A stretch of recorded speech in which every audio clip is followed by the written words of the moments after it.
autism and ADHD. Please subscribe!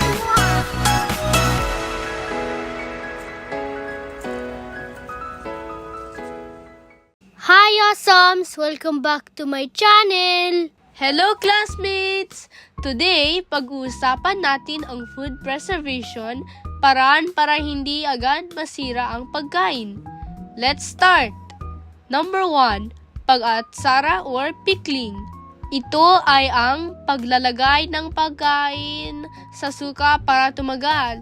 Halimbawa, papaya o pipino. Atsara. Number 2, pagpapatuyo or drying. Pinatutuyo sa araw o hangin para hindi masira. Halimbawa, tuyo na isda at pinatuyong prutas. Number 3, pag-aasin or salting. Nilalagyan ng asin para tumagal.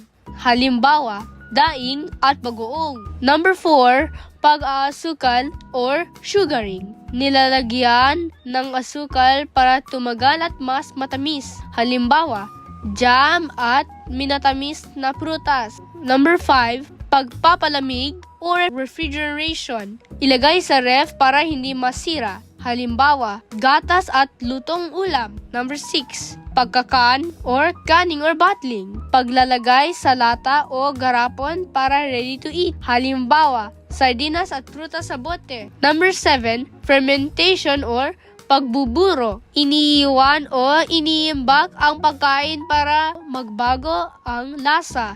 Halimbawa, bagoong kimchi at yogurt.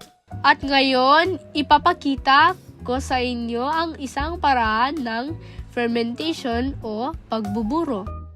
Tara, gawa tayo ng fermented garlic and honey. Ito ang mga kakailanganin natin. Maghanda ng mga bawang, raw honey or unpasteurized honey. Sterilized jar. Siguraduhin na malinis ang mga kamay. Ilagay ang mga bawang sa jar. Pour in the honey. Siguraduhin na natatakpan ng honey ang lahat ng bawang. Mag-iwan ng konting espasyo sa taas or headspace dahil bubula ito habang nag-ferment. Close the lid. Put it upside down to ensure all garlic are covered by honey. Alugin ang garapon ng dahan-dahan araw-araw para siguradong nababalot ng honey ang bawang. Buksan sandali or burp araw-araw para makalabas ang hangin.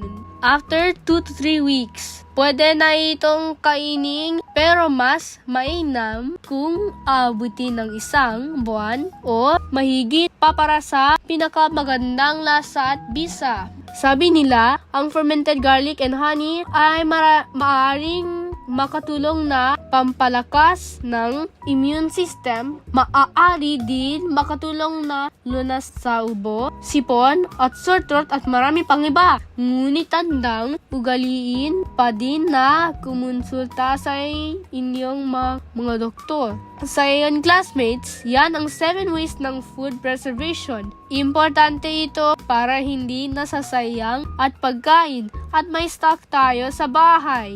See you again in my next video. Like, share, and subscribe. Mwah!